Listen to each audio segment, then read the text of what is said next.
Well, welcome to the podcast, Ray McDaniel. Am I saying that right? There's no S? Or is it With McDaniel? no S. Okay, No. Ray McDaniel. Yeah. All right. I'm singular. Even though I have some plurality. Maybe I don't know how to define that. Where are you from, Ray? I grew up outside of Boston, Massachusetts. I was born there. Okay. Yeah. And I've lived in a bunch of places.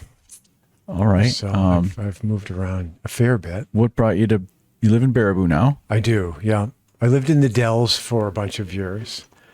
Here's the sticky part of my description of how I found my way here is that because I'm not sure of the public understanding, but I came to join the cult in the Dells. Oh, okay. Do you know about that? Well, vaguely. Was it that giant building towards Briggsville? Or no, am I thinking of something else? Oh, well, that was a part of it. The Healing Center, they called it. Yeah, the great big building. It used to be owned by the Church of God, which I don't know what they actually did. But that was a cool space. Now it's oh, go ahead. I don't even know what it is. It's a holiday wholesale warehouse. Perfect for them.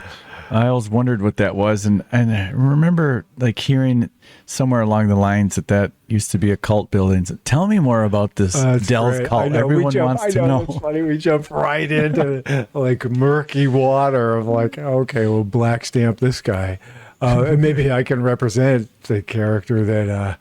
I mean, I can certainly represent myself and more of what it really was about. Yeah, let's hear it. Because it was, for many years, it was fantastic. I would have lived in Antarctica to do that because it was just the energetic experience and the camaraderie. But this, I mean, for those who are listening who have a sense of how energy might flow in them and how they can find their way there and how it can develop into incredible states of mind and how you can be informed by it and release the things that are blockages to a free flow of that and a broadening of our awareness or consciousness of who we are and in the direction I'll use the word seeker because that's a common thing, but finder is another story. And that intention of being a finder rather than a continual seeker of like opening and receiving. And it was fantastic. There was a single teacher who looking for words. He was the origin of it, and people gathered because he's an extraordinary teacher, and his energy when you were around him was amazing, and his clairvoyance was extraordinary. I had a few experiences that were amusing, literally, but where he told me things that was like, oh my God, that's just amazing. But they weren't for some show. They were always for a purpose of aiding me in what was happening. So I mean, it was an extraordinary thing. And I know rumors flew around that we were these, total weirdos and all sorts. And the best one, here's people, maybe they remember this. Sorry, I'm going on here, but there was a church that we had as a group in downtown Baraboo. It was on 4th Street, I think. And because there were many people as a part of this, and there's many different residences, we needed furniture and mattresses, and someone got this super deal on mattresses, and we had to store them in the church. So this thing went around that it's a sex cult. They go to this church and they all get together on all the mattresses in the basement, which is funny and a little like, oh, well, how do you live that down? So where were you when you got looped into this group? I came in 1992 To the Dells. to the Dells from Western Massachusetts. I lived in Western Massachusetts. So you moved to the Dells and then discovered the group. No. Throughout my life, I've had a very strong inclination towards wanting to go beyond what the standard procedure was in the standard state of being. And I had pretty wild experiences from young on, and this sense of remembrance of just literally a whole different way of being that was much more whole, much more integrated. There was a state of love, a state of unity rather than separation that we feel. We jump in with both feet here, man. I said I wanted to speak of such things. I didn't think we'd start. Anyway, I had a friend that we phone talking friends, and she had an extraordinary experiences, and a friend of hers told her about this place, and he had just visited, and there's just been a few times in my life where go. That was all there was to it. Just go. I literally packed up where I lived, moved out of my house, got a ride. I said, anybody going to Wisconsin? And this guy goes, yeah. And he went out of his way like 3 miles to deliver me. So it was like bam, bam, bam. It was, quote, you could say meant to be. And it was fantastic. So Where were you delivered? to one of their houses there that they owned. Okay. And as soon as it was funny, because I walked in the door and there were a couple of characters there, and I had this experience where I felt like my head was larger than the house, and the guy I was with couldn't get out of the house fast enough. That energy, quote, it felt like home to me, but it was repelling in the sense of, I think it literally was frightening. Sure. How old were you? 35. Did you know it was a cult? I mean, however you define that, did you kind of know what you were getting into? I wouldn't have named it that. It became very apparent, but also I would redefine that word, because I think go to any high school in America and you got a cult. Yeah. What is the definition? I know. It's kind of like, where if you stray, if you don't believe in what they believe, if you decide to leave, it's like a tribal thing. You leave the cave, we're not letting you back, mm-hmm. which keeps people in the cave. And so I think, we have a cult in our own mind of thinking, I can't believe a new thing, or I can't try on a new thing because I'll lose the comfort in that status quo that I've decided was my state of being. So I think the cult it's cool. I came at the time I came here to the cult.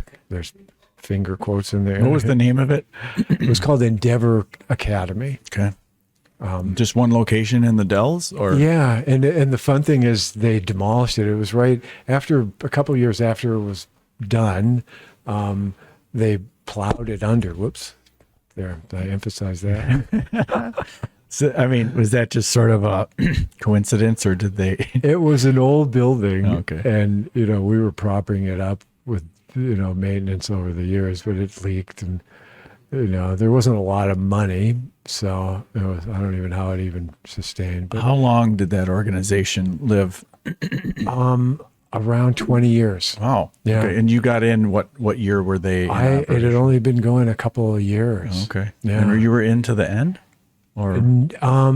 Sort of. The guy who was the originator died, and then that curious thing, and this is where the cult mentality came through, and that interesting thing, if you ever experienced a group and the people who love the rules the most and the people who want to be the rulers tend to somehow filter up like this osmosis, and suddenly they're telling us how to be, and it's like, this ain't what this and they're not the about. Charismatic leader that the other guy was. They thought they were, but I don't need to throw old ideas at it, but it was altogether, it was even the ending in how it seemed to like almost corrupt was like a great gift of having to absolutely take on what I'd learned and integrate it into myself and act on that, and really interface with the world, because it was pretty, like anything, even groups of friends, they stay in that circle, they keep it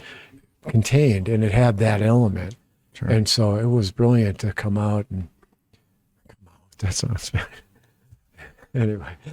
Okay. So the common denominators that I've, I guess, believed of cults growing up. And what I've learned from them is that there's usually a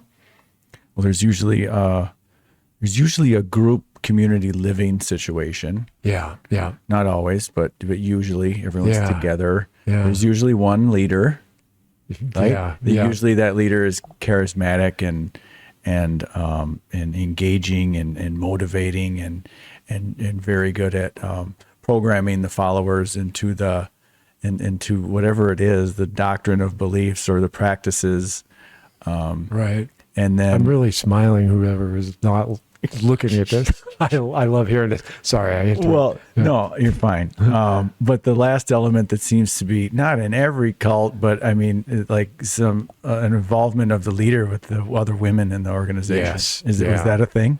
I've seen that happen in so many places, and I think oh God, how do we jump into that? That baseline factor of what we experience as humans in the separation is that you got to have a male and a female to reproduce, and like every species of any animal, plant, it's like reproduce. That seems to be the law of the land. Yeah.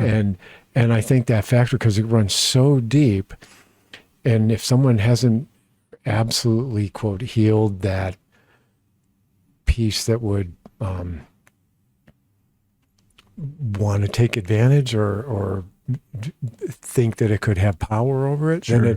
then that kind of seeps into that mind. Because I mean, there was a place in Western Massachusetts, and their guru was incredible. And I mean, he had Kripalu is the place called, and it's a yoga institute, and they have all sorts of studies there. And he was amazing for years. And then that very same thing happened.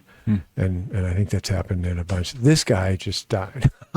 Okay. Sorry. So he healed the animal lust part of him, I and that guess so. wasn't I part guess of your so. cult. He didn't sleep with all the women. No, that didn't happen. Okay. No. Oh, cool. I don't know if I I think mean, just- that makes it less weird to the average person, right? Not that I'm judging against any of that. I mean, there was, in any place where you gather a bunch of people, there was a bit of sleeping around just to reveal that. Sure, free living, free spirit type of. Yeah, and close quarters, and Yeah, I was a good boy. sure you were, Ray. Yeah. I was. Look at he's smiling at me. I was. It was too much trouble. So the takeaway, you left after the leader died, and you sort of saw like some power hungry leaders, and you're like, this isn't Yeah. for me. It's Yeah. I did my time. I got out of it what I wanted, and then you just said, "Say lovey." Yes. Okay. Say, love you. All right. Yeah. I mean, and I don't want to frame any negative sense of that to the community at all, because it had an integrity that was so extraordinary, because people were sharing experiences at such a high pitch, let's say, of openness and love. I mean, union. That's my sense of love. Love is joining of union, not romantic love or sexual expressed love, but it's and that was happening to people in such a strong fashion that it really united them, and they had this integrity that was beautiful. One cool thing is when a bunch of the guys from that not guys, will go to a show of some kind. There was this thing, we saw the Chinese acrobats in Baraboo at the Al Ringling Theater, which was amazing. And this guy, he put out these, he threw out, I think it was grapefruits or oranges, and he threw it out to 5 people in the audience, and 4 of them were from this group.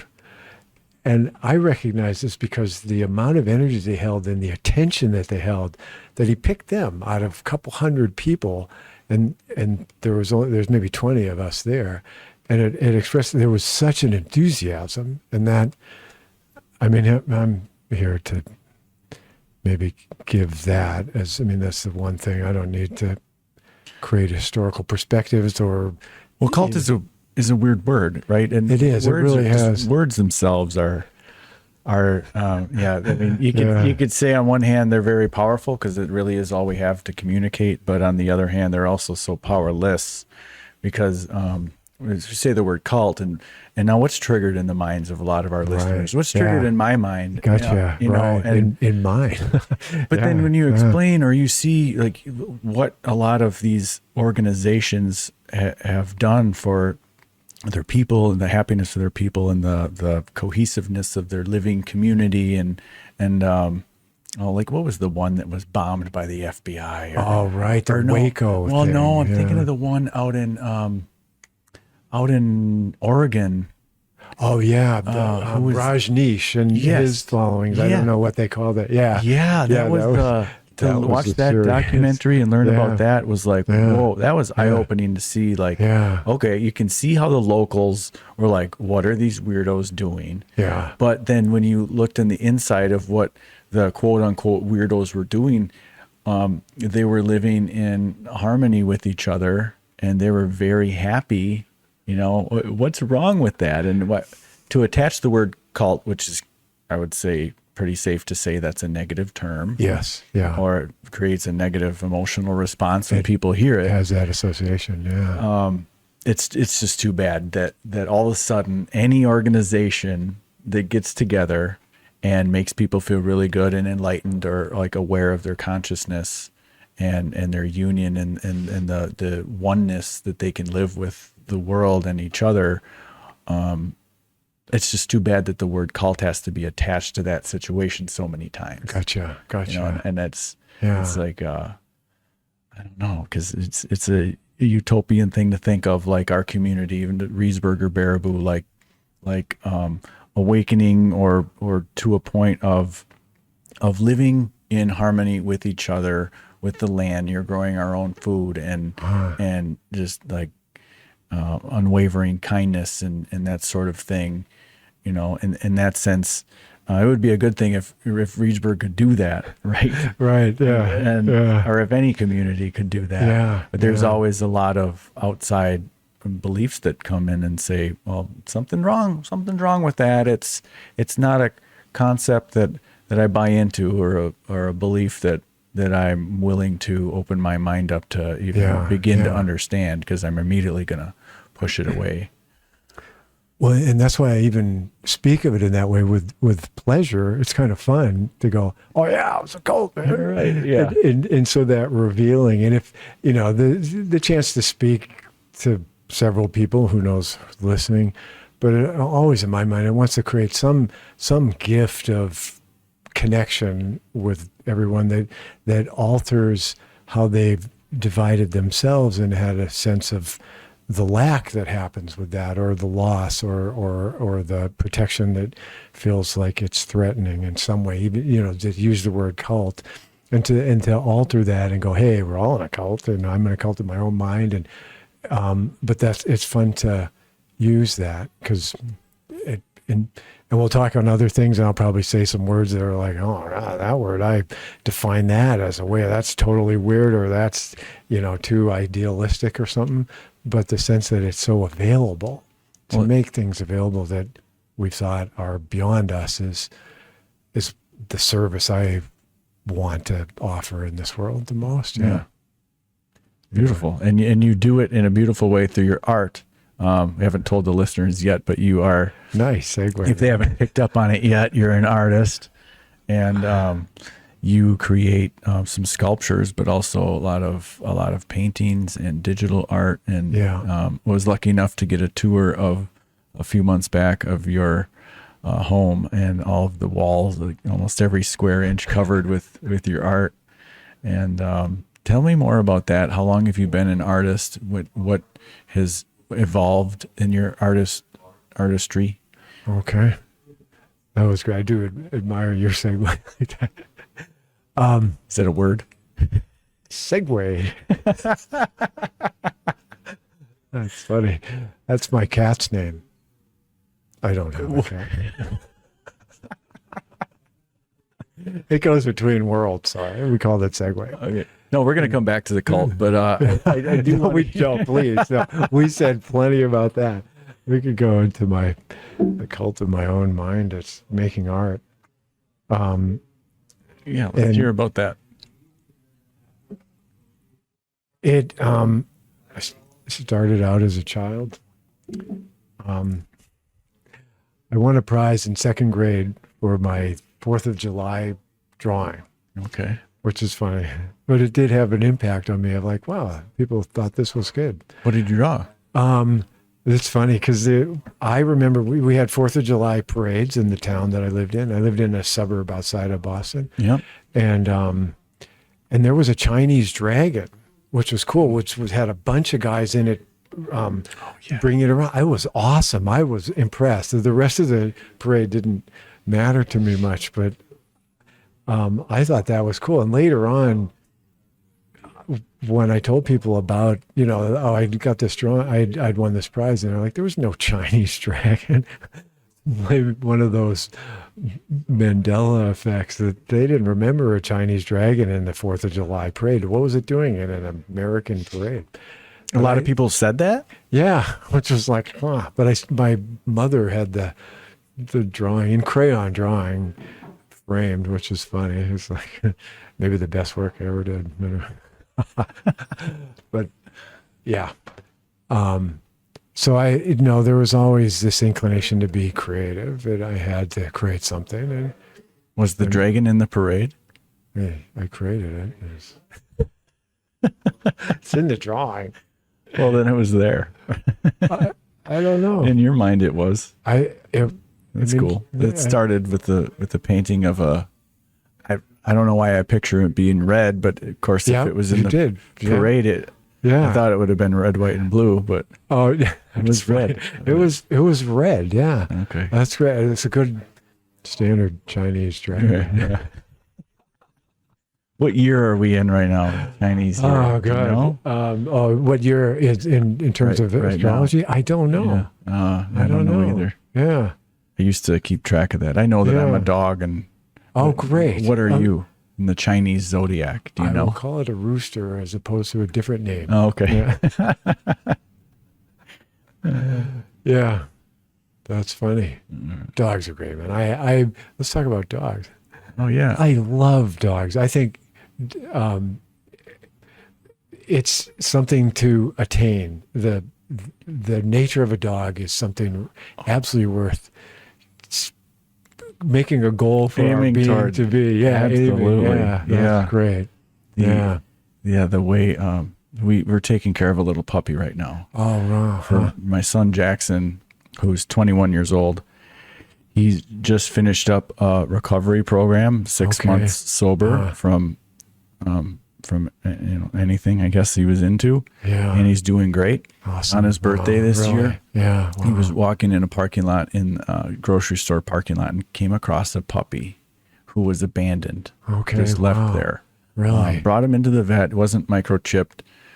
Just 4 or 5 week old puppy, miniature Australian Shepherd. The tail was docked, blind in one eye and deaf. Oh my God. Well, he latched onto this dog, like just fell in love with her. Yeah. And where he's living right now, they don't allow for dogs. Okay. So he asked if we would watch her until he can find his place. And we need another dog in the house, like a hole in the head. But we agreed anyway, and Very kind. knowing that this dog is going to be great for Jackson, some responsibility and some connection there. Where's I going with this? Yesterday, our 7-year-old was carrying Kala, so is the puppy's name. Okay. Wow. Carrying Kala up the steps, and he tripped and fell and landed on her, and she yelped and yelped and yelped and yelped. And Augie felt so bad, he felt bad that he hurt the dog. He didn't know how bad. He thought the dog wasn't going to like him anymore. And so I went in the living room to calm him down a little bit. And in the meantime, Sasha had brought Kala back into the living room. And she said, Augie, do you want to snuggle with Kala? And he's like, she's not going to want to. She doesn't like me anymore. And she snuggled right up to him. And like the A dog doesn't need to know forgiveness because Right, it's yeah. automatic. There is no Yeah. such thing as whatever the opposite of forgiveness is. in a Yeah, right. dog, Yeah, right? yeah. Like, maybe Wow. for a split second, like, oh, that person scares me, and then Yeah, 2 right, seconds yeah. later, their brain resets and they're just pure love. Yeah, wow.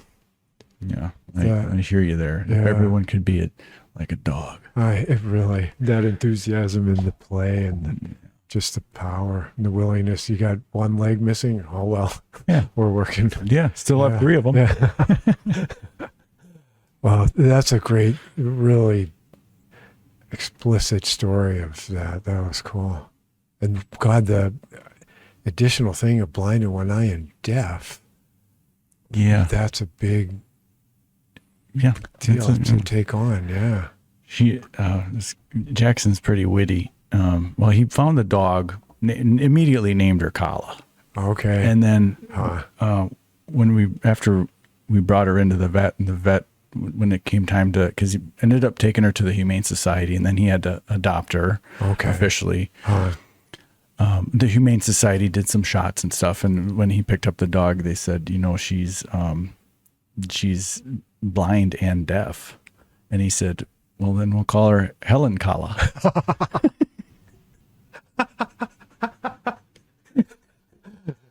But she can see out of one eye, Yeah, right. and God, yeah. definitely deaf. We got a Yeah, little dog really. whistle, and like that doesn't work. Nothing, But yeah. dogs sure she can still smell, right? Yeah, So yeah. they can walk around with their smell, and hopefully the other eye, the good eye, will stay, healthy for her. Correct. Yeah. Wow. And nothing was damaged on the fall on the stairs. So, Oh God. Grateful wow. there. Yeah, really. but just a sweetheart. Yeah. This little, That's a great breed. Yeah. yeah. Yeah. Yeah. I never really knew or any other Yeah. Australian shepherds, and she's a sweetie. Yeah. So you don't have a dog right now. I do not. I've never owned a dog. I've never owned a dog. No. But you I love dogs. I love them. I do. I feel like I have a lot of dog in me. I think you do, right? Yeah. My tail wags probably way too much.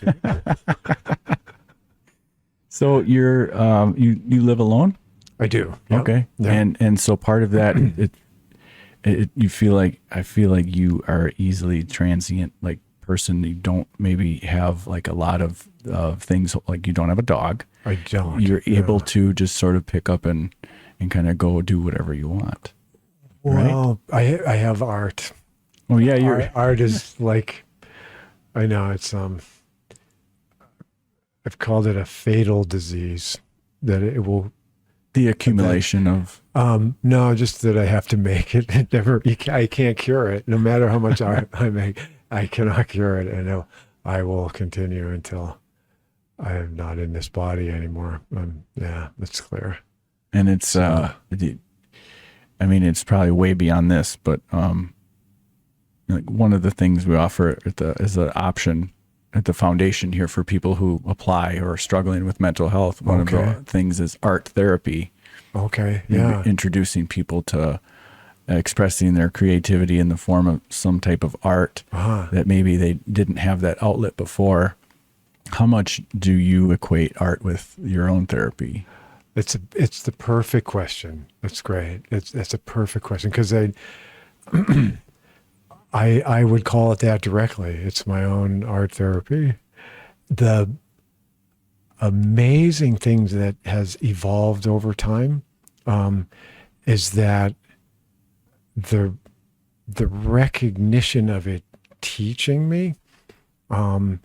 So you could say my subconscious is a big part of how I make art, and then as I'm working on stuff, it tends to just start to emerge, and I'm making very conscious choices and very deliberate choices, and in relation to composition and color and all those things, and but the level of expression that's grown over the years to how do I describe it? Let me fall back into the therapy. There was, for a bunch of years, I did collage work, and collage is, you need found objects. I mean, it was two-dimensional stuff. So I was using magazines and books. The first time I cut up a book was revelatory. My mother was a librarian. You don't cut up books. First time I did, it was like, oh, wow. Sorry, Mom. She didn't know. She didn't know. I mean, I was an adult. I'm almost an adult now still. But that was great. So the amazing thing that occurred with that, because I had to find things that I couldn't just imagine and then use paint or pencils or whatever to create. I had to find things that were external to me, to say that. But the occurrences that happened became just mind-blowing. I mean, during the collage collage process of making it, and I mean, things would fall out. I had folders of stuff. Like, I had thousands of pictures to make one collage that were quite large. The more images you put together, the less images can work with it, because it has to have the right kind of magazine paper, the right pixelization, the right coloration, the right subject, the right size, all these things. And so it becomes really super specific. So I would work on like 5 collages at once, which is an extraordinary state of mind, because I mean, it was very meditative. And we'll go back to the therapeutic thing of like, I had to stay really open to possibility at the same time as being really precise about focus, which is, 2 hemispheres of your brain, 2 really opposing natures happening at once. And I would get into a state of mind that was, it was like a kind of meditation where you're at such a degree of focus, but openness at the same time, that, I mean, amazing things would happen. And then the imagery of the collage would reveal itself as showing me about me personally, and specifically as to where I was at in that time and what I needed to learn or take care of or heal or pay attention to. But it also showed this very deep archetypal part of our world that, like Jung, what's his first name? The psychologist, Carl Jung. I mean, he defines all these archetypes in the tarot cards. Those are archetypes, but they're describing specific elements of our being. And I found I was making those archetypes. They were explicit by the end. And so I could literally use them as that, but they were also really personal. And so things would fall out of a folder. One time I cut this thing to fit, thinking it was going to work on one collage. It didn't. And I was a little frustrated and disgusted. I tossed it and it landed on another collage, which I didn't notice until the next morning. And I went over, and the piece I'd cut was turned over, because there was a picture on the other side. It's from a magazine. And I looked down and I moved it half an inch. Literally, this is cool. I mean, I'm not trying to, make a groovy, far out thing. It dates me right there to speak that way. I moved it a half an inch, and it fit the other collage. And I eventually glued it into that collage. It was perfect. And like I said, it needs to be the right subject, image, all those things. I didn't have to recut it, and it was the opposite side of the thing I did. And if it had landed exactly, I wouldn't have noticed that it was there. I would have thought I put it down, but it was like, oh, that's where that picture went. I flipped it over, and I moved it that much, and it was done. And I was like, okay. So things like that happened. Yeah. So I speak of therapy, like there's so many levels to the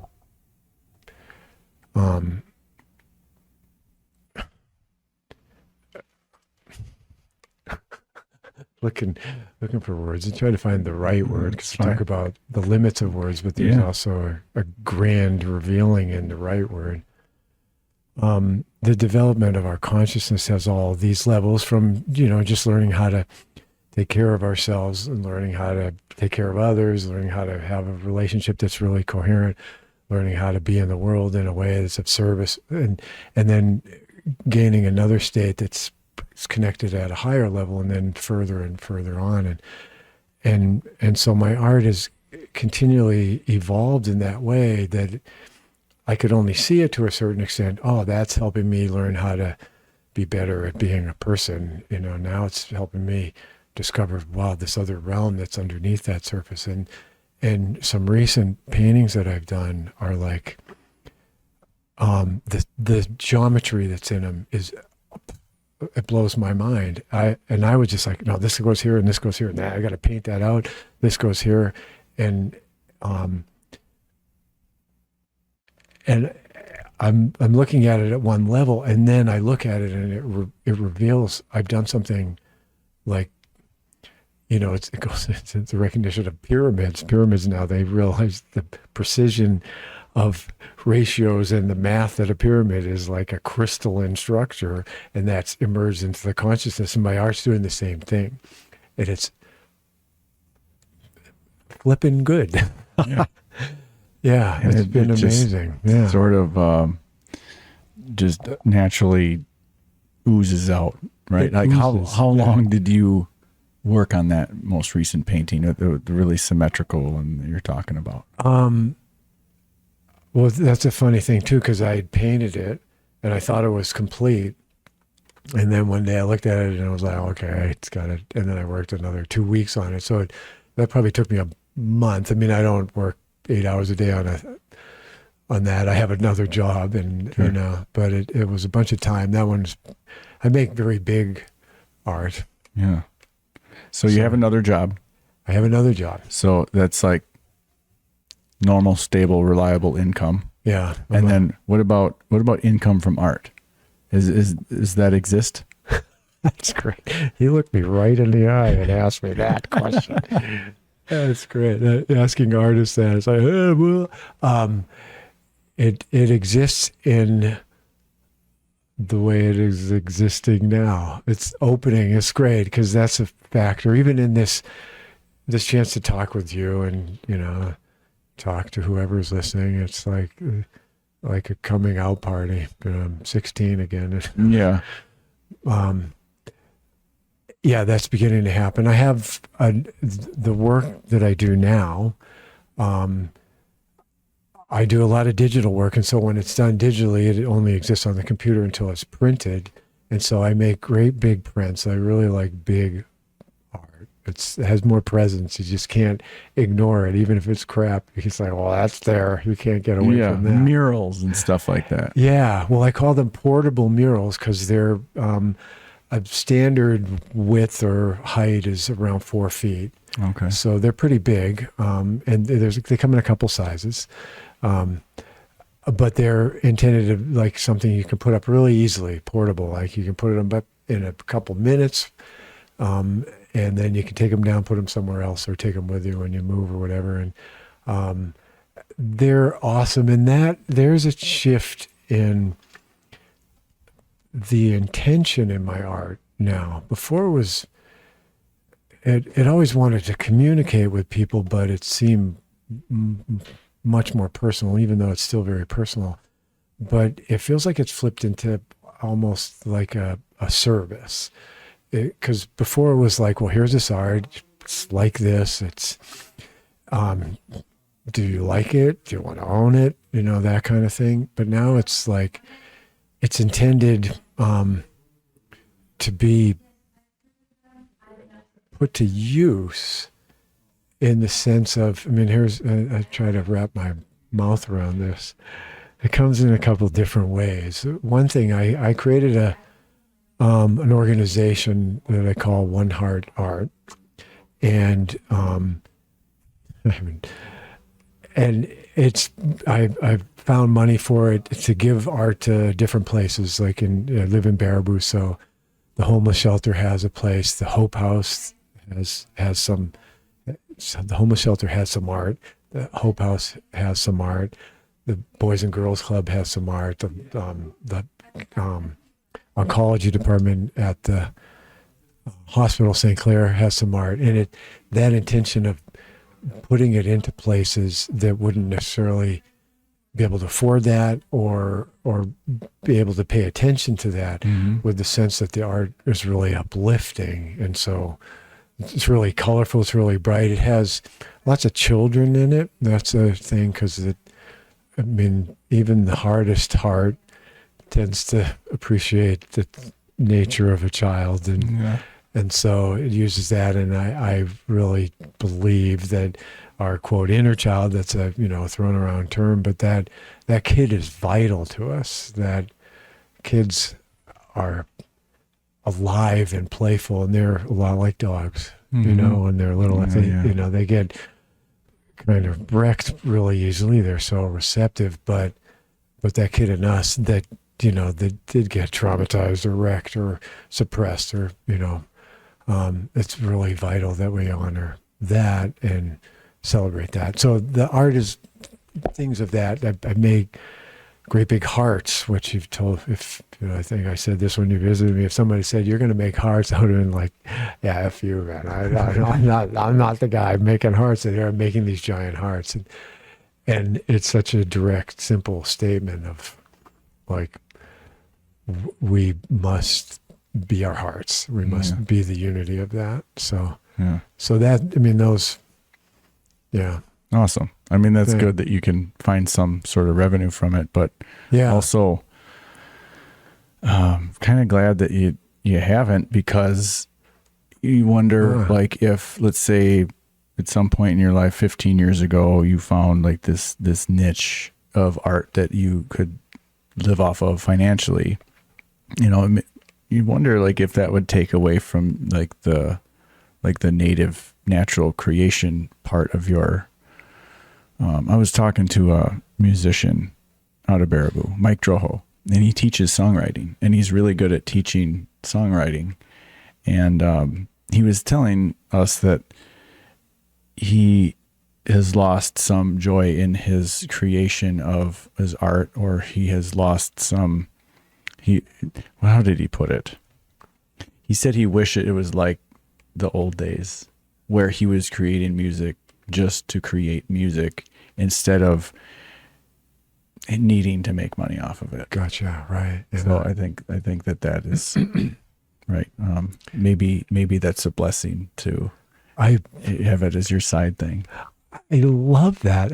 No one has suggested, I recognize that as a really genuine, most likely situation of how it's found its way, but that was a brilliant question. Thank you. Oh, that was really like bullseye.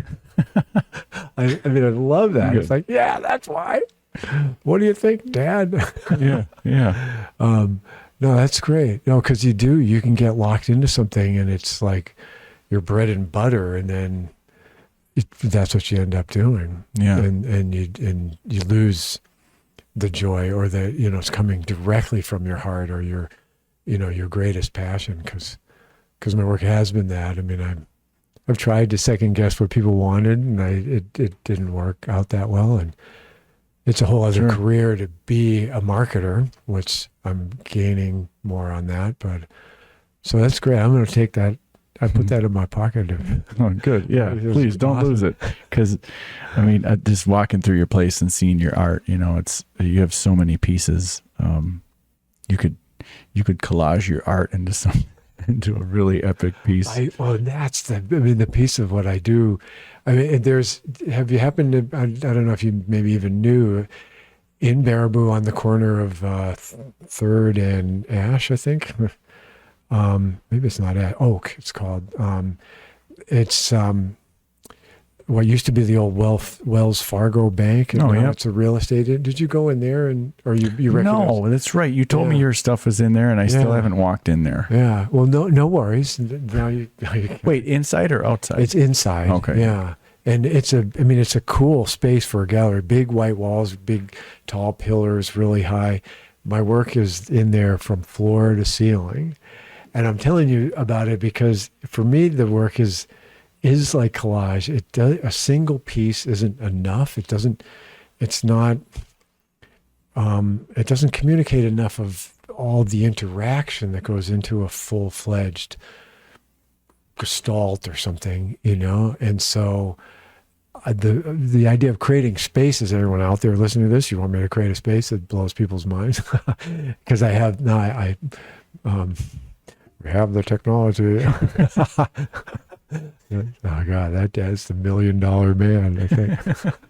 I don't know. No, I know, right? I'm sorry. That's all right. That's before your time, Sonny. Yeah.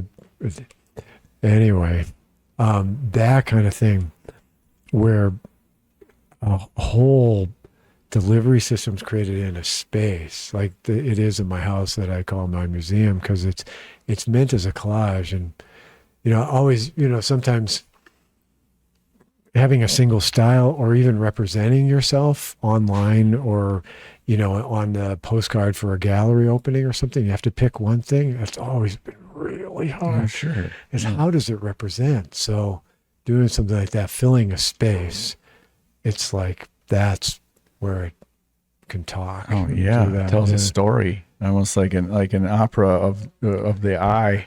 Like one painting on a wall like says one word, but your collage can walk you through an experience.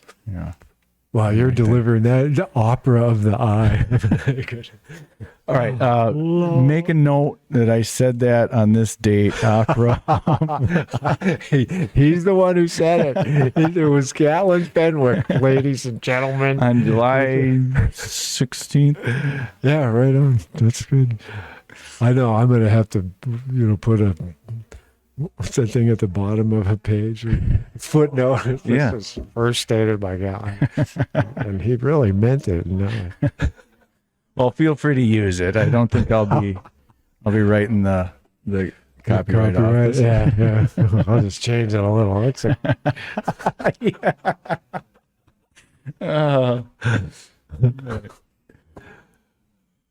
right. What do we possibly talk about next? Well, I was going to circle back to the cult because I was meant to ask this question, because it came up right now I'm in the middle of a breathworker certification course. Awesome. Okay. Wow. It's intense because it started in April, and it's 2-hour Zoom lectures every Saturday, 1 hour open gym breath sessions every Wednesday, an online course on top of all that, a book on top of all that, and then a series of like 10 whiteboard lectures and homework, and including the creation of 13 separate videos and delivering 10 breathwork sessions for friends and family.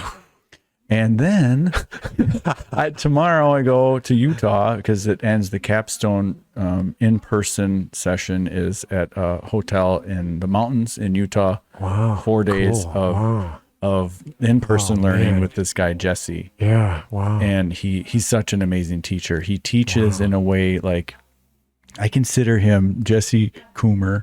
I like to call him Coomerishna.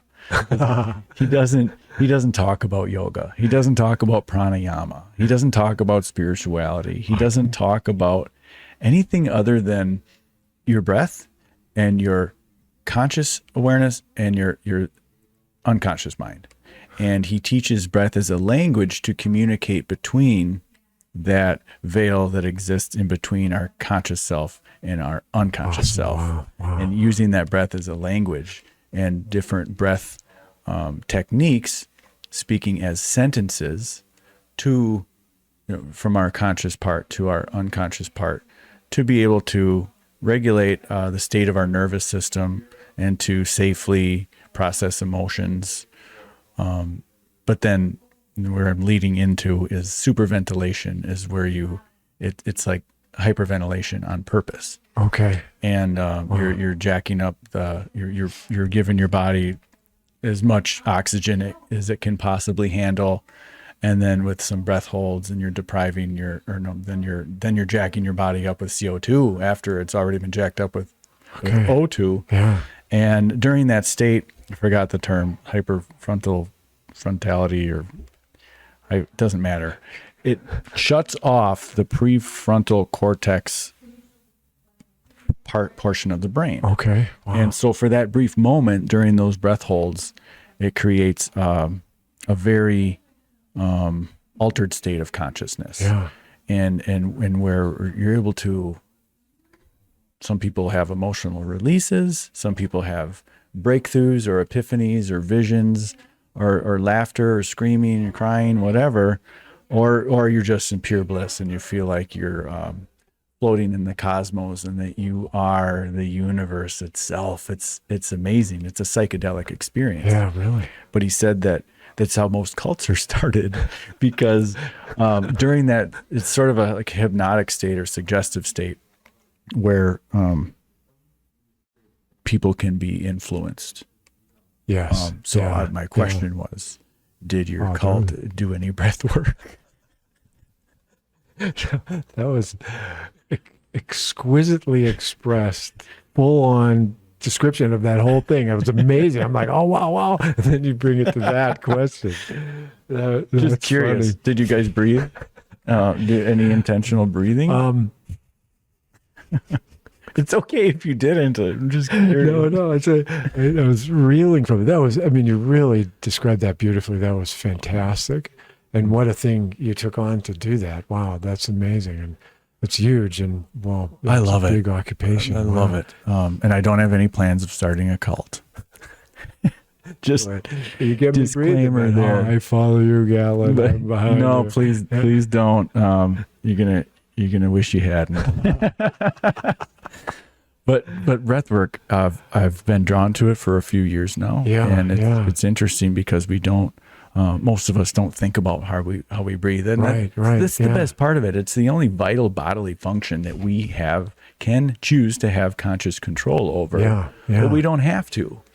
We breathe in our sleep, but we don't tell our heart to beat. We don't tell the enzymes what to do in our digestive tract. We don't tell our blood pressure to go up or down. But with the breath and breath techniques and awareness of your breath, we can change our heart rate and our blood pressure and how insulin is being absorbed and used in the body, and the pH of our blood and the emotional state that we're in. And all that can be done with just a greater understanding of breath work. Like, it's so simple, but so we don't think about it like breathing. What does breath worker mean? I don't need to learn how to breathe. Come on. This is a joke, but then you get into it and it's like, wow, there is a lot of power in it. And you don't need to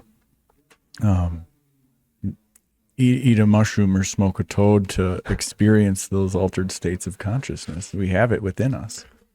So it's fantastic. I mean, no, I'm 100% with you. Tell me about your awakening. Like you seem like a very open, flowy person. Have you always been like that, or was there a point in your life where you're like something opened up, or what happened? God, you're great. He throws boulders. He doesn't throw stones. He's like, how about this? I'll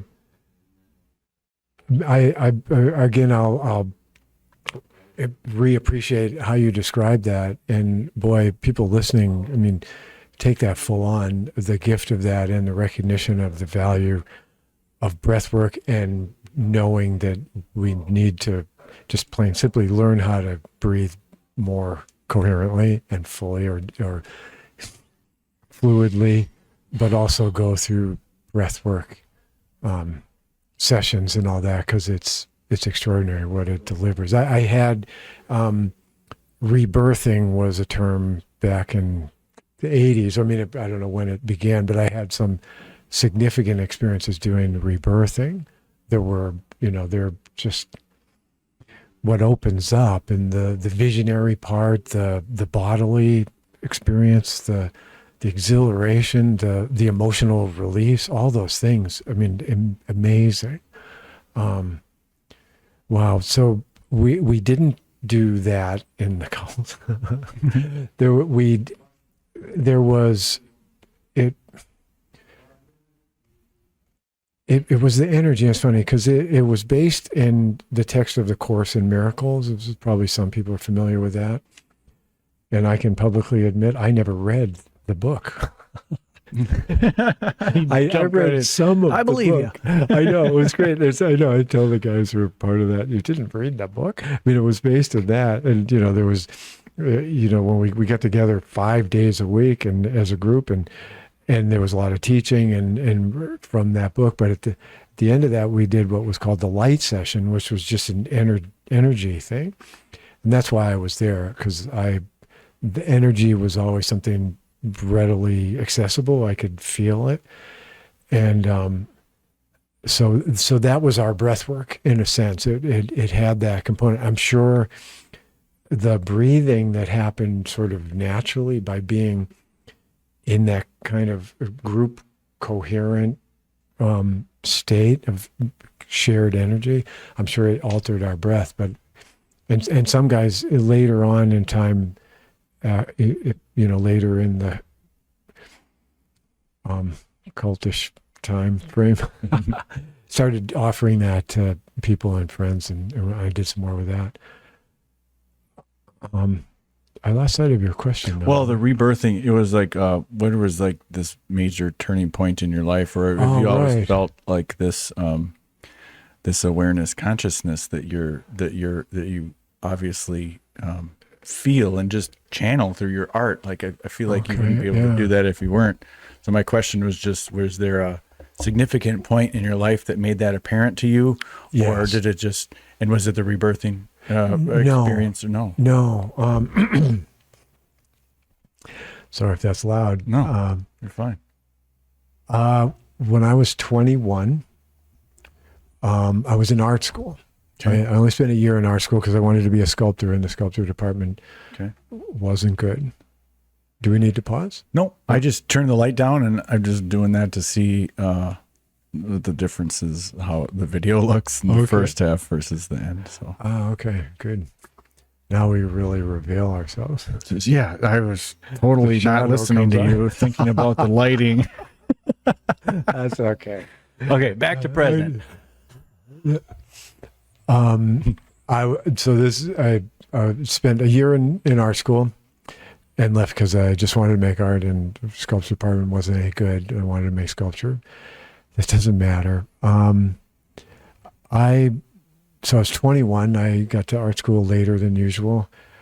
And this was great. I mean, to tell the story, it's really cool of how things occur and the sequence, what looks like a sequence that seemed to initiate the experience. I had very little money. I was really malnourished, actually. I was living on like spaghetti and hamburger at the time. That's malnourishment. I love both of those things, but okay. But you got to eat other stuff. I mean, I was living on nothing. I was smoking a lot of pot at the time, and I got depressed. I wasn't sleeping much. I was making art like a fiend. And in the month of February, I was depressed, and I started having like suicidal thoughts. So I made this pact with myself that if I didn't feel better at the end of the month, I would kill myself. Right? That's a 21-year-old thought process. But I took it seriously, and a very curious thing happened. It was like, I'm cool now. I'll just kill myself. So I feel better already. I mean, now I don't have to prove anything. I'll just do that. And a very interesting thing occurred.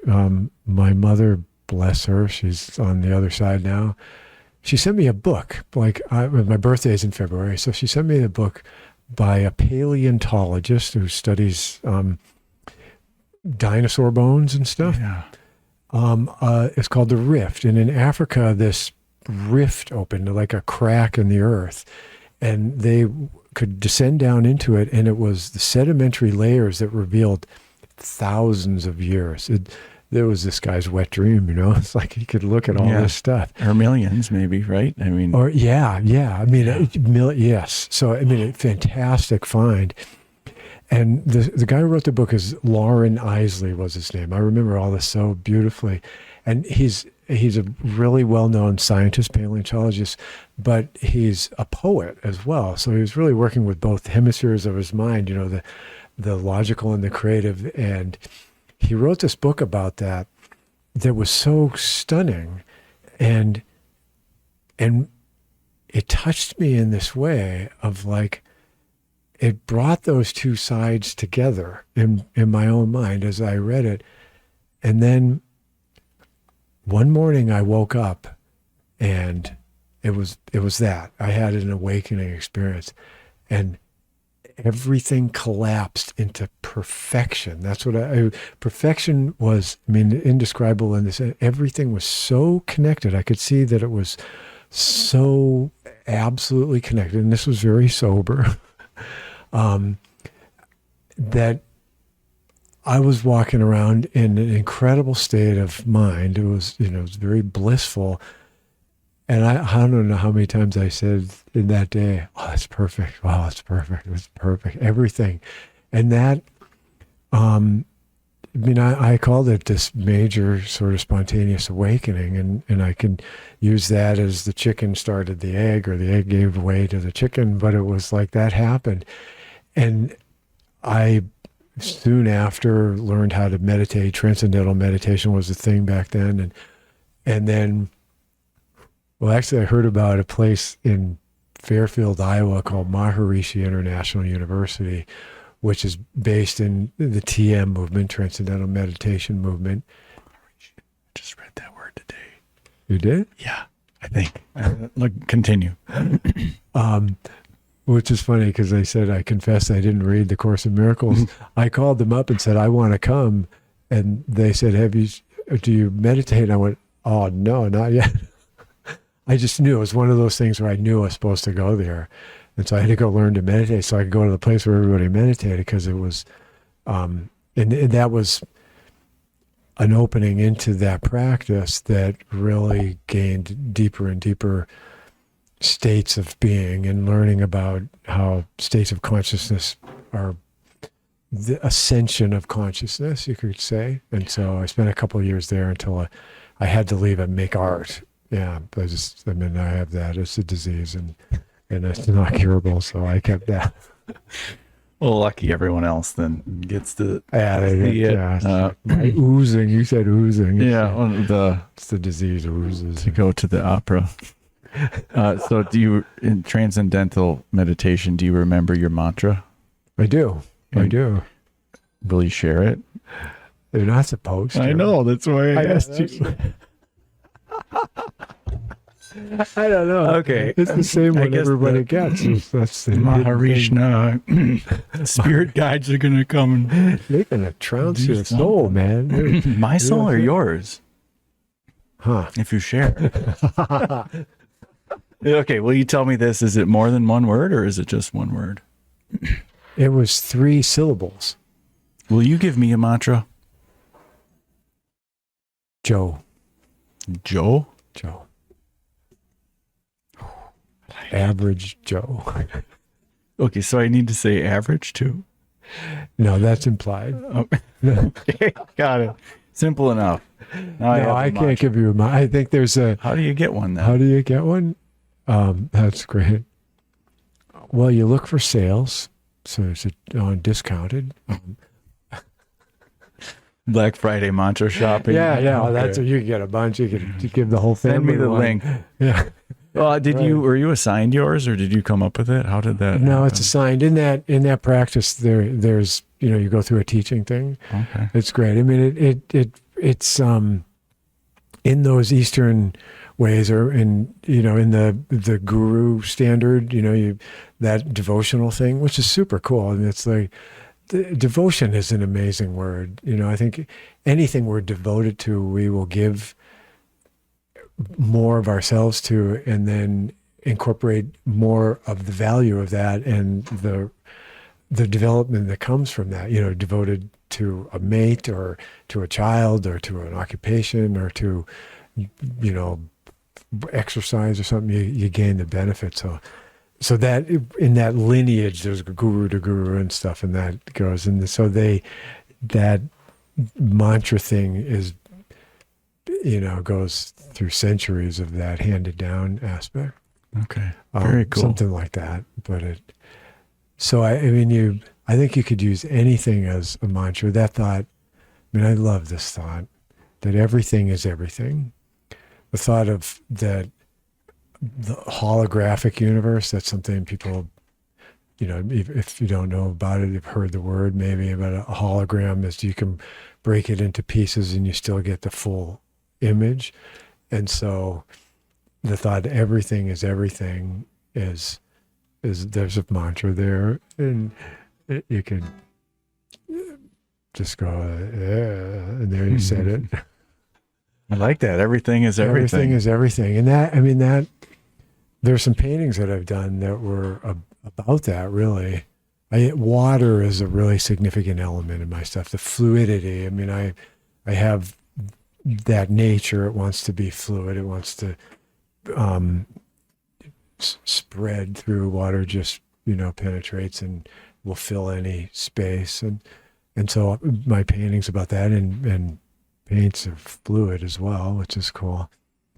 But I've done some paintings where it showed after the fact. This is a cool thing. I know you could sort of stumble in a bunch of directions. Mm-hmm. The way I make art, even digitally, is I don't know what it's going to be at all. And I don't try to push it away. I might have some ideas what I'd like to head towards. But there's something that catches my attention. And with paintings, it would just be a color. And I'll tend to paint the entire canvas that color. And these are often like 5 feet by 5 feet canvases, so it's one color. And then I do this, I call it my attack time, which is awesome. That's the most fun. And that, if people are interested in learning how to do this, I'm happy to teach this thing. It's like in the attack mode where you let go, and the paint's free to move around, and you can be really aggressive. You can do it in any way. It could be really tender and delicate, or aggressive, but it just starts to show up. You're not, the sensor isn't going, that's not good, I don't like that, it doesn't look like this, or whatever. It's just that reactionary, with the paint and the surface that you're painting on, and then it gets more and more deliberate and more controlled and more conceived of. You're talking about the evolution of the start of a single painting and the finishing of a single painting. Yeah, that's great. Thank you, because I completely forgot what I was. Well, I didn't know for a minute if you were talking about teaching that and like class 1 is this, and by class 10 you've learned how to channel and make art without your ego or something like that. But you're talking maybe that's like great. In one workshop you could teach this. Well, I threw that in there. That was unexpected. I wasn't planning on saying that. Sounds great. Well, it would be fun. I've done that only a little bit with people, and it would be very fun to do that more. I mean, I was describing how I go about creating my work and how it shows up as a final result. That's so cool, because it literally, talked about it before, it reveals what it was trying to tell me, or what I'm trying to tell myself from a deeper subconscious place. But to work with people doing that, it's a really cool way to initiate the process and then draw it out. You take the steps in a little more control, a little more directed, a little more understanding of composition and color relationships, but you can get this result that is really cool, because it's not anticipated, and it's more than, it's like taking a journey and going, I'm going to go west, instead of going, I'm going to go to Idaho, and then I'm going to go to San Francisco, Yeah. It's like the journey was pretty interesting. It develops itself. Yeah. So like you start off and it's like you're in a dark tunnel and you don't see any light, and then you go to step 2 of the painting or whatever, and then you see a pinhole of light, and then you get a little closer, and then all of a sudden this light image becomes more clear and vivid. And is that kind of how it works with your painting? You don't really know what it is when you start, you just have a feeling, and then all of a sudden you just get closer and closer to the end product, and then you're like, oh yeah, I see where this is going. I see where I'm going to end up. Is that similar? It's great. Whoever is listening to this, Gatlin is an extraordinary guy. He's, I'm an analogy guy, okay? Because I've been as an appraiser for so long, I have to compare things. So but let me tell you, he's this brilliant mind. You could tell he's a really clear, brilliant, like lit up guy. I mean, the first time I saw you, it was like, I like you. I mean, you're just a beautiful, open, just present character who's so willing to open. And now, and so you deliver things with your questioning. I mean, you're literally more than asking a question, you're delivering a way of looking at it and a way to bring it to a greater appraisal. Maybe we use that word because you just did.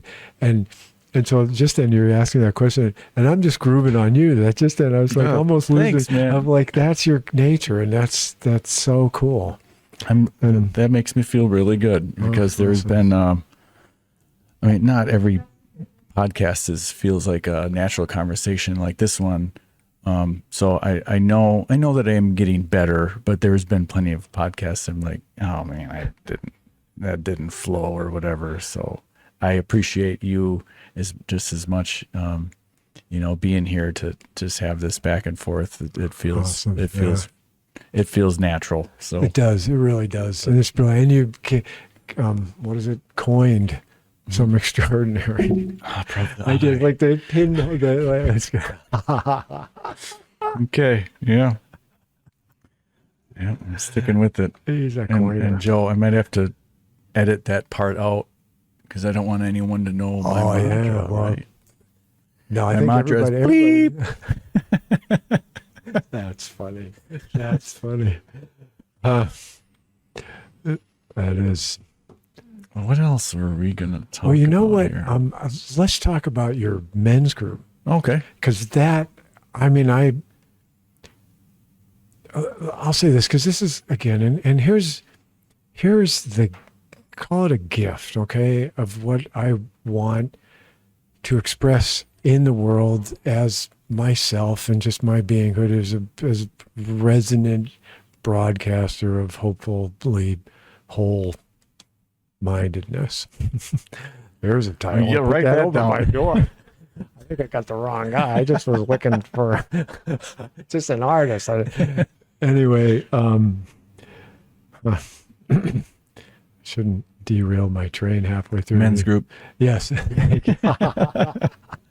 So this thing jumped in my mind the other day, and I sent you 3 drafts of this thing, which is cool, which is a trip. It just it fell into my mind, and you could call it a download. That's a current thing,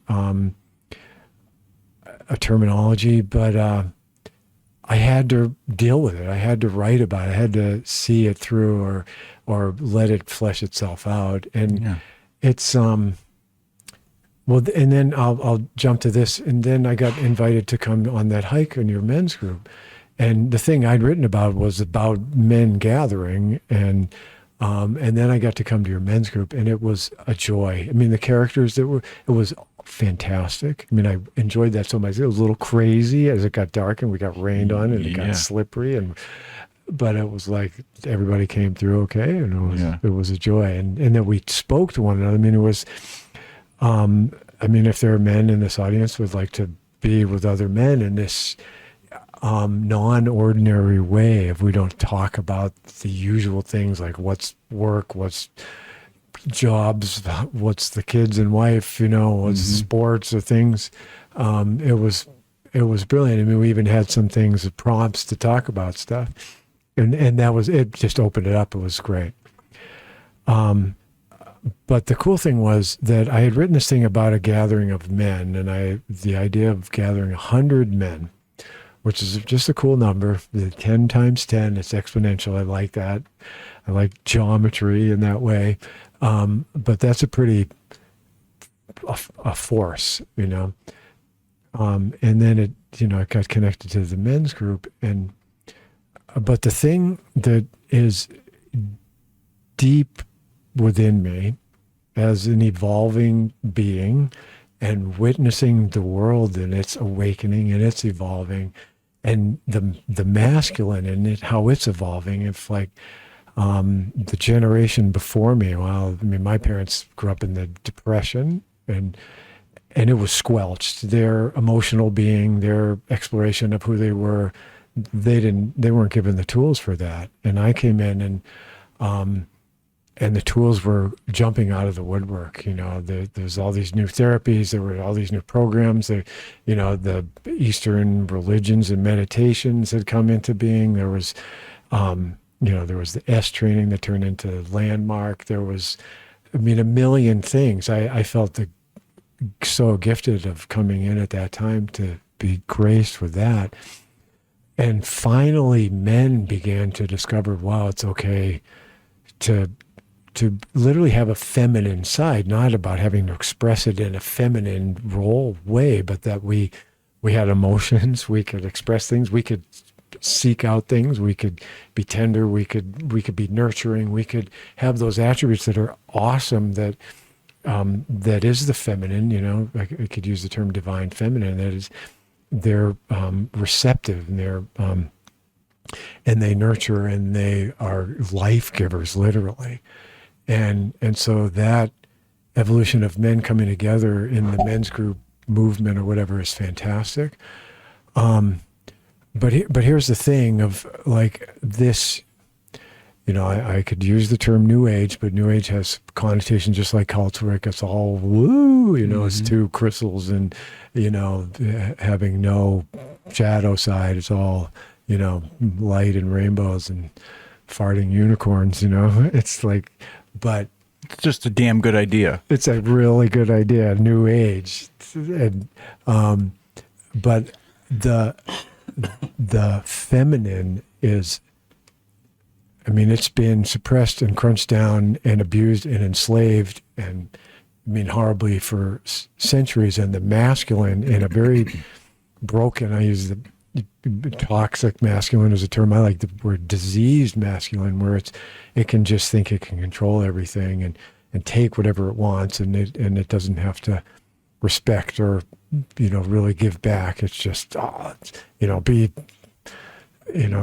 be a warrior, but you just kill rather than contribute. Yeah. And so this idea of the 100 Men gathering is about honoring the majesty of the feminine, and in doing so, bring the masculine into its wholeness, not go, oh, you gals are great, and we should stand behind you now. It's no, we're together, in its absolute recognition of wholeness as embodied as a male, however that is expressed, and that's expressed infinitely. You could, from, however you express that, but that the masculine becomes whole in its total, held of both masculine and feminine within it, just like the two hemispheres of our brain. And giving to women and giving them the grace of, okay, we're going to choose when, in clear discernment, when you need to lead us. And when, I've said this, I talk about it, of most of the things I've done. I did all these quote spiritual things. I was a massage therapist for 20 years. Oh, my neck is kind of sore. You're not the first one to say that. Oh, really? Well, yeah. And, I did a lot of dance for a long time. I did things that 80% of the participants were women because they were receptive.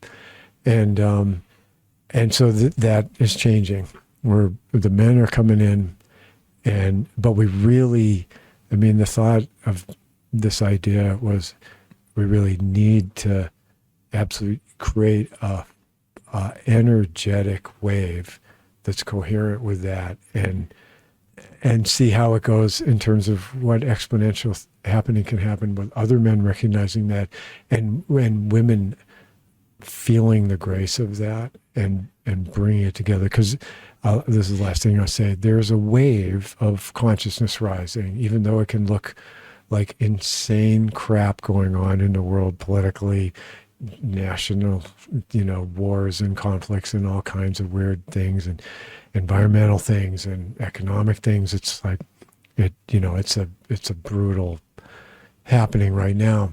But there's a wave of conscious shifting that is exquisite, and we use the word awakening, and that's this recognition of unity consciousness, of that where everything is connected, more than connected, it's woven together like a tapestry. You pull a thread and the whole thing comes apart. That's really the nature of reality, rather than you pull a thread and that's okay and that's okay, and it's so woven, and Yeah. so that male female feels like a piece of the puzzle. And For sure. even just speaking of it is plenty, and this much just now. So yeah. Brian is the one who leads these men's groups, and Okay. and Yeah. he comes up with the prompts, and like he's assumed this role as the instigator of the events, the organizer of the events, and which starts the prompts, for the conversation and stuff. And he's toyed with sort of what you're saying, although we haven't, Okay. it hasn't been prompted yet, but I think it's important to use the right words in a, Absolutely. right Yeah. in a group of men. Because first, if you see a billboard advertisement for "Come on, 100 men and come gather to embrace the divine feminine," like, okay, let me know how that goes. But Good luck. but like, instead of saying exactly what it is, like starting with a discussion, maybe at a men's group, of what Yeah. does Yeah. it mean to you to be masculine, and what like just the conversation of what is false masculine, what is divine masculine, what is false feminine, what is divine feminine, what Yeah. are those, like you were saying, the traits of compassion and tenderness, and, what a mother does, and what does it mean to be a guy or a man? Does it mean that you make the money for the family and you don't cry, and you lay the law down when it needs to be done, and leave the compassion and the care and the preparation of meals and the laundry for the wife, right? I mean, like this 50s mentality. Yeah. Yeah. And the world is changing drastically, and I think a lot of men have opened up their feminine side, and I've always felt, my grandma always told me this, Gatlin, what does she used to say to me, something about, I didn't like it. She Yeah, told me, I but bet. she's like, you have a feminine side to you. What are you talking about, grandma? No, I don't. The older I get, the more I understand that maybe I knew what she was talking about, or Gotcha. maybe she recognized some softness or something. Yeah. And so I have always felt different that way from men, Gotcha. in general. Yeah. Men I grew up with or trained by, but it is a shift that's happening for sure. But to recognize that, to talk about it in your Right. in your vision of Yeah. having a big group of men, Yeah. maybe it's 50 or 100 or 200 or whatever, and however that might look like, whether it's recorded or just experienced by the group. Yeah, It doesn't yeah. really matter. I feel like that reverb happens if with a camera or without, right? But just to like open up that conversation is cool. I'm glad that you got the download and sent the email, and now we're on a podcast for all 64 subscribers to hear All about. right. That's a great number. It is. Yeah. Oh, yeah. That's a great number. Yeah, That's is. 8 times 8, right? Yes. Yeah. And That's a check. the I Ching. math. Yeah. Oh, wow. 64. Hey, all you 68 lovers out there in radio land. I like that. So 64 divided by 2, 32. Alan Watts talks about how you flip a coin, like, to make a decision. It's either this or that. And he says, imagine a 64-sided coin. And there's 32 ways to go left, and there's 32 ways to go right. That's cool. Hopefully we have more than 64 subscribers now, but last time I looked, that was the number. Okay, that's incredible. That's a great group. It looks like just the two of us, but here we are. What a collection! Hello, everybody. Well, I wanted to say something really because of the discussion factor of refining it to recognized. So this is cool because I've had this on my mind since that hike, and one of the prompts was about, and I'm not going to phrase it correctly or the way it was exactly said, but it was about fitting in and belonging, and sort of like the distinction between the two. And it was also talking about when did I fit in, when did I try to fit in, and when did I try to belong. And we had some great talks with some guys about that, but because here it is, I mean, to find a word as a discussion, like calling something the divine feminine, what could that possibly mean in current understanding in a kind of a standard way of that being recognized or acknowledged or even ever heard of. But the word belonging is such a fantastic one because I feel like it's where the rubber meets the road, maybe you could say, in terms of our human experience of the fitting in is a major episode of our lives. Even to very begin with in a family with a parent, like how do I fit in with my mother? She seems to like this, she doesn't like this, and we start to try to fit in almost immediately, which is, amazing when you look at it. You think, oh no, it's just being mothered. But, we're trying to work out how to make this relationship work. So we try to fit in. Then you go to bloody school.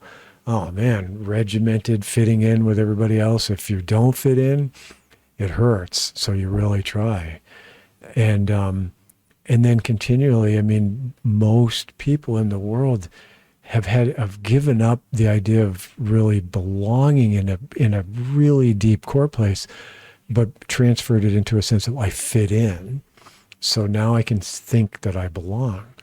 But that term belonging, like I think it's also one of the things, the deepest sort of tribal experience in our real visceral, ancient genetics, epigenetics of like the need to belong, because that makes us safe, in a more primitive way. We needed each other just to be safe. But we still have that. Belonging is probably one of the strongest elements that drives people's actions, to belong to something. Boy, that creates cults. That's for sure. But the sense of taking it to the next level, because that feels like, and when I describe, we throw some words out, and we talk about cults, we talk about divine feminine just now, we talked about art, we talk about opera. To open the chance to redefine it in a way that hits home, that goes really deep. I mean, the thought of belonging and not having it to have an equation of the outside world. Those people think I'm okay, so I belong, or, I pay my dues to this group, so I belong.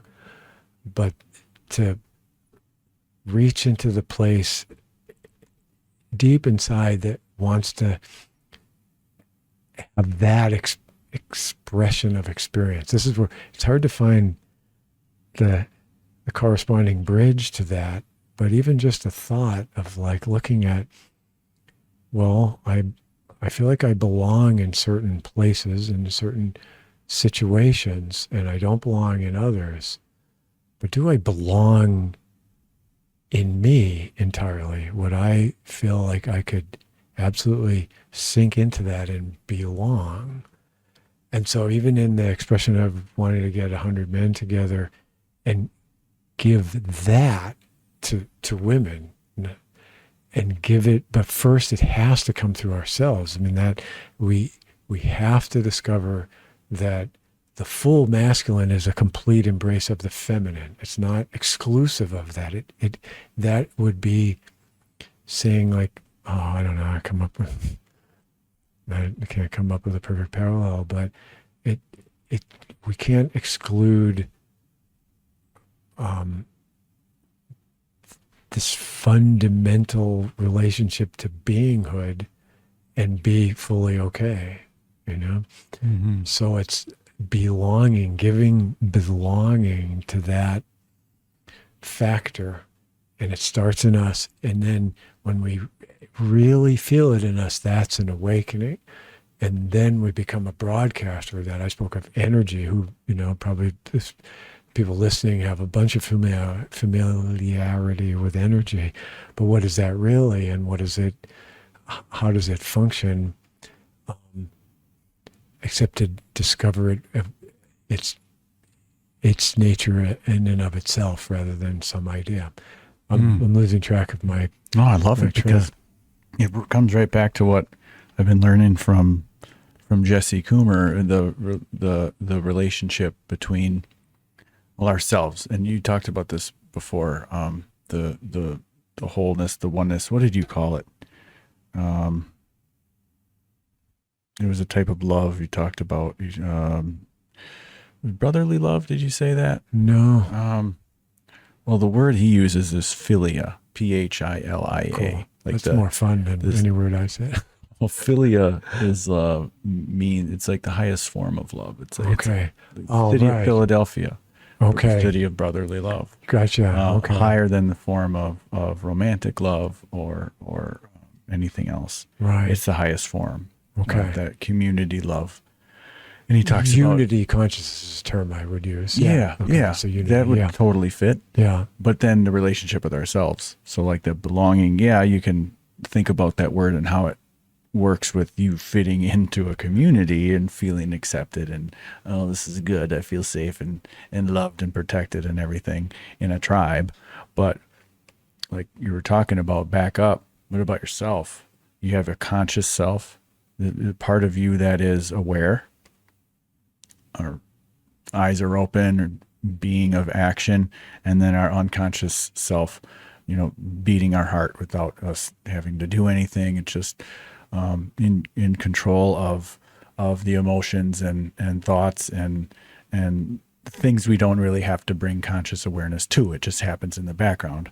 But he talks about the relationship between our conscious self and our unconscious self, and how that is very much a relationship, just like you're saying. And I love this, how to use breath and the language of that breath to, relationships are built on dialogue back and forth. You could meet somebody online and you text back and forth or email back and forth or FaceTime, or you're talking, but usually we're exchanging words. And so just equating that language of breath to the communication between our conscious mind and our unconscious mind.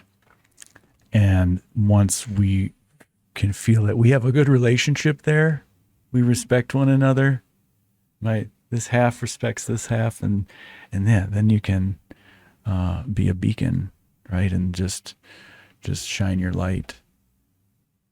So I love that, man. Once again, you've merged the whole discussion between us into something that's like a bridge that's really explicit. Like, I think if I threw the word belonging in there, it could fit beautifully, of like they belong together instead of they've been distant. Yeah, because belonging is bringing something together. And so if you could have those two together, then you become that whole self that can give of that.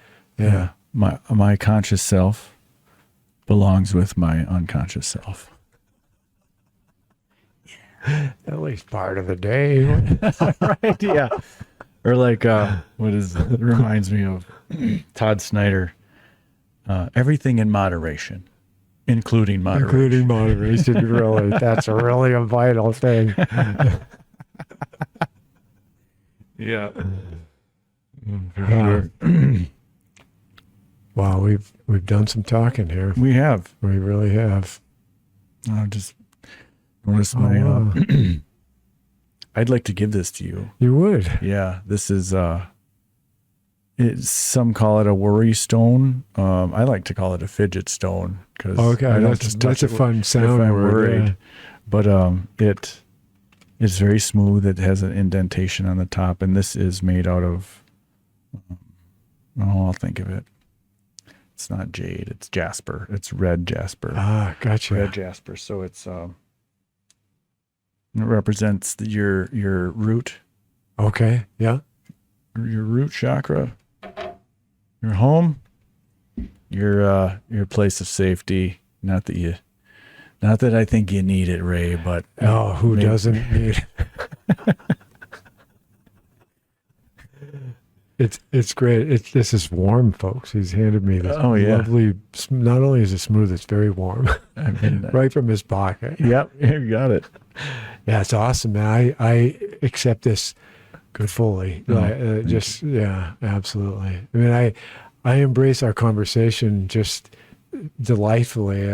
It's been a joy. I had a chance to get to know you. I mean, it's a pretty weird way to talk to other people, like to get to know someone, but it's really fun. And Yeah, it is. yeah.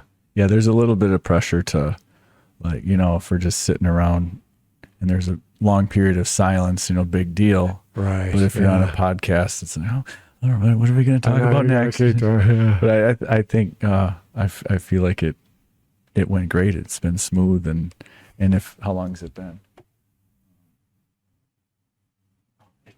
It's been 1 hour 36 minutes.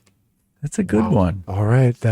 There you go. Hey, to be continued, maybe, huh? Awesome, man. do you Absolutely. It's a joy. This is really fun doing this. It's great being with you. All right. Same here, Ray. Thank Ray you. McDaniel, thank you for coming on and Yeah. sharing Thank you. part of your story and some really good ideas. And Thank you. yeah, I'm excited to have you back sometime in the future. Cool. I'll make up a whole new thing. I'm gonna bring a whole new. Oh yeah, I started out as. Wait, that doesn't jive with your last story, Ray. Yeah, I'm kind of a fluid thing. It's been great. Thank you very Thank you much. so much, Galen. It's really a pleasure. Same. This guy's great. He's a good guy. So's this guy. A solstice guy. So is this guy. So hey, I did kind of mumble there. Solstice guy. I'm a solstice guy. I only show up twice a year.